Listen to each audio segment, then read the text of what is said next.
상가를 낙찰 받을 때 아. 연체된 관리비가 있을 때 예.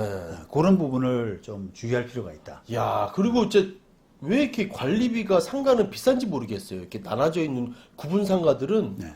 오피스텔도 그렇지만 상가는 더욱이나 비싼 것 같아요. 뭐 관리비가 이렇게 많이 들어요?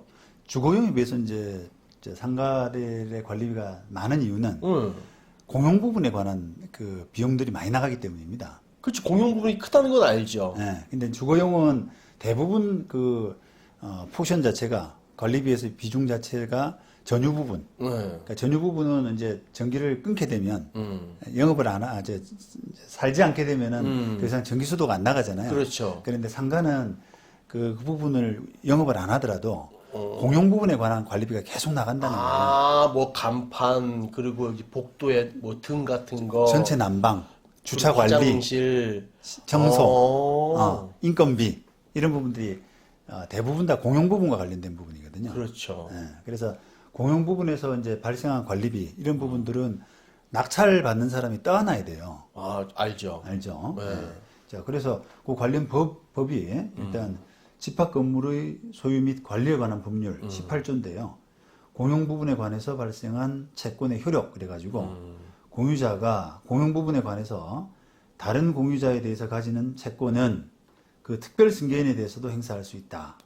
예, 이런 표현을 이제 쓰는데 결국은 이제 그 공용 부분을 이제 점포를 승계받은 사람, 특별 승계인은 공용 부분에 관해서 그 발생한 관리비, 요거 이제 채권이라고 표현을 썼는데 네. 그냥 관리비 채권이라고 이해하시면 되겠습니다. 그래서 그 채권을 승계받을 수밖에 없다. 아. 그런 뜻이거든요. 그래서 이런 부분 때문에 현실적으로 이제 상가 점포, 집합 건물 내 상가 점포가 나오게 되면 관리비가 어마어마하게 쌓여 있는 경우가 많아요. 와, 봤습니다. 예. 우리가 이제 제가 살고 있는데도 그 남부터미널 국제전자센터가 있거든요. 아, 예, 옆에. 예, 거기 옛날에 이제 우리가 전자제품들 많이 팔던 데인데 전자랜드 막 이런 거 같이. 예. 근데 이제 구의역에 뭐 테크노마트라든지 예. 이런 데들이 옛날에 잘 나가다가 지금은 아. 그 공실들이 많잖아요. 어마어마하죠, 공실이. 예. 그래서 경매로 나오는데 뭐 감정가에 뭐 10% 20% 뚝뚝 떨어져. 그렇습니다. 진짜 뭐. 야 이게 무슨 똥값이네. 똥값이네. 이거 사도 껌값이네. 되겠네, 이거. 그러니까 한번 욕심을 부려봐. 이렇게 하는데 그게 이제 막상 덤빌라 그러면 그 낙찰을 받아서 쓸 만한 그런 용도가 많이 없는 데다가 그렇죠. 실제로 또 보이지 않는 관리비가 쌓여 있죠. 연체 관리비가 있기 때문에 그걸 낙찰을 받는 순간 그 공용 관리비를 다 부담을 하셔야 됩니다. 맞습니다. 예. 그래서 그런 부담 때문에 이제 잘 안 되는 거죠. 그걸로 진짜 망한 사람들 많이 봤어요. 네. 예, 웬만한 사람들 낙찰 받고 알아보면 이거를 관리비가 몇 천만 원 쌓여 있으니까 어유 미납하고 안 하는데 네. 덜컥 그냥 그 보증금 내고 이제 낙찰금 네. 잔금까지 내고 짜잔 갔더니 네. 뭐 관리비가 막 1,800 뭐 2천 얼마 이런 그렇습니다. 어떻게 해도 못하고 그러니까 이제 그 관리단이 있잖아요. 그 상가의 관리단도 마찬가지로 그 관리비를 좀 받아야 소유자가 자꾸 생기고 낙찰을 받고 관리비를 내야지 이제 운영이 되기 때문에 경매 가만 보면은 그 낙찰 입찰에 나왔는데 그 관리단에서 관리비 채권을 약간 숨기는 경향도 있습니다. 아 일부러 안 알리는. 안 알리는 네, 가압류라든지 이런 걸 하게 되면 이 관리비 연체가 있구나 이렇게 생각해서 그거를 누군가 겁을 내고 안 들어오는데 관리단도 정직하지가 못한 거예요. 그냥 누군가 낙찰 받아주기를 이 잘 모르는 상태에서 낙찰 받으면 그거 이제 관리비 얼마라도 내야 되잖아요. 그렇죠. 그렇기 때문에 그 신고도 제대로 안 하고 그다음에 뭐 소멸시효 관리비 채권은 소멸시효가 3년입니다.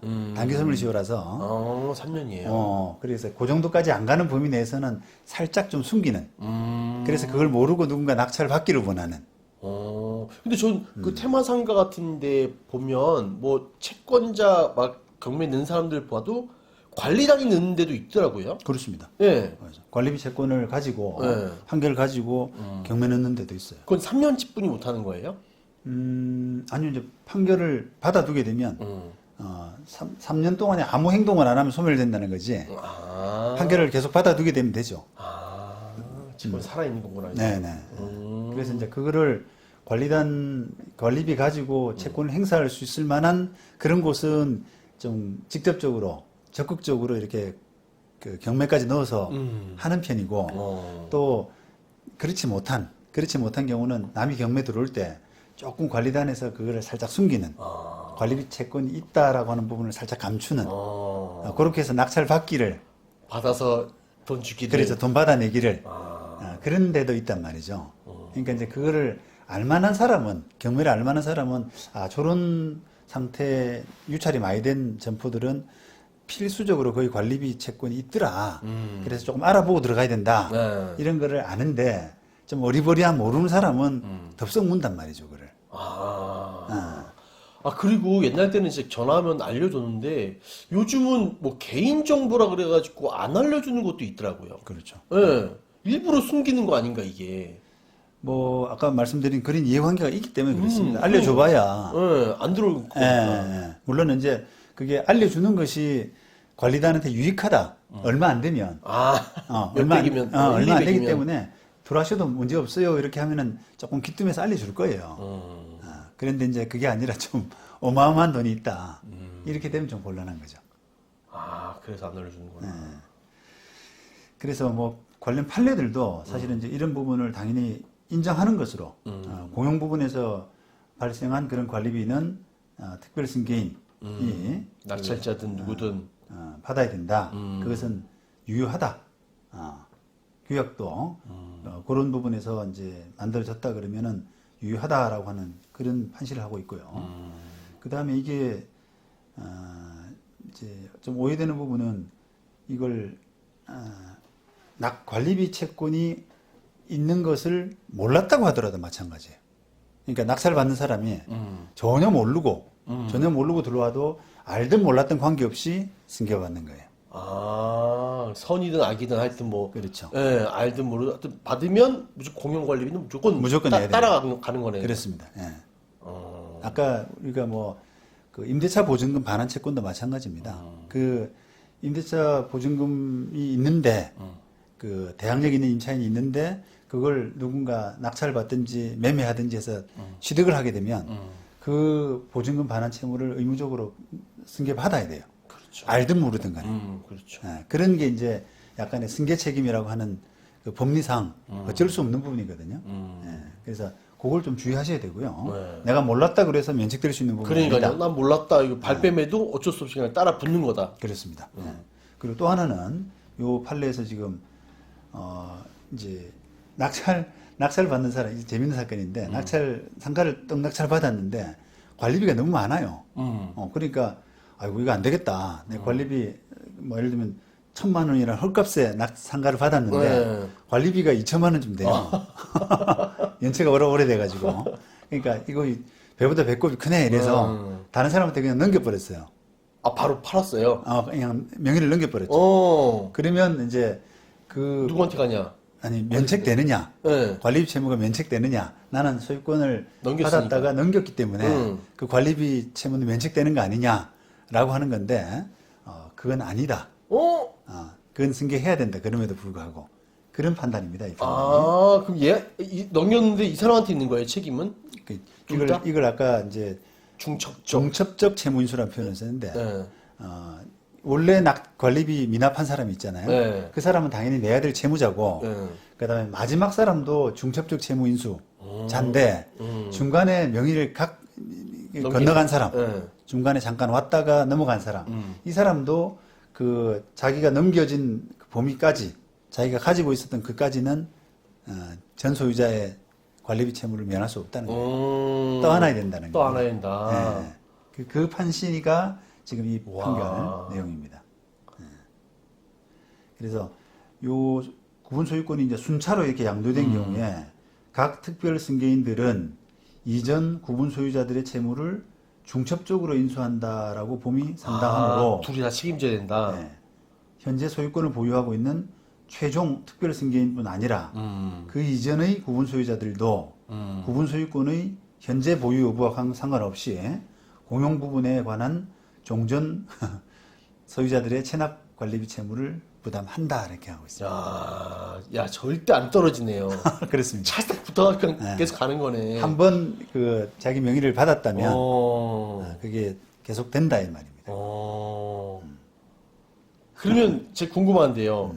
제가 이 경매로 날라간 주인이었고 처음 받았고 이제 승계한 사람이 3명 있어요. 네. 그럼 얘는 이 관리비가 2천만 원 있었어요. 근데 전 경매를 해갖고 낚시를 받았잖아요, 싸게. 그럼 2천만 원이 붙는 거잖아요. 네, 네. 근데 얘가 2천만 원이 있네 갖고 얘한테 급하게 팔아버렸어요. 네, 네. 그러면 2천만 원이 얘한테 있고 이 다음 날부터 되는 관리비는 이 사람한테 붙는 건가요? 그렇죠. 이제 내가 소유권을 상실한 이후에 발생한 관리비는 내 책임은 아니죠. 오케이. 이제 종전 소유자의 승계한다는 그런 개념이거든요. 종전 소유자의 연체 연체 관리비를 관리비는 승계한다. 승계하고. 네, 그렇게 되는 거죠. 여기 최종 소유자는 아마 이제 다 승계하는. 에? 종전 소유자니까 네. 다 승계하게 되죠. 최종 소유자. 얘가 못 갚으면 얘가 다 책임져야 되는 거예요? 그렇죠. 이제 그동안 연체됐던 거. A, B, C라고 그러면 현재 C가 갖고 있을 때 그 C는 A, B 채무를 다 승계하는 거죠. 독박이네. 네, 그렇게 야, 되는 거죠. 뛸 수가 없네, 이게. 네, 그렇습니다. 어. 자, 그리고 이제 마지막으로 이제 그 대법원 2010년도 요 결정은 집행문 부여에 대한 이의라고 하는 사건인데요. 요거는 이제 그 관리회사 입주자 대표이죠. 대표이가 당초 구분 건물 소유자인 소의 1에 대해서 관리비 판결을 받았습니다.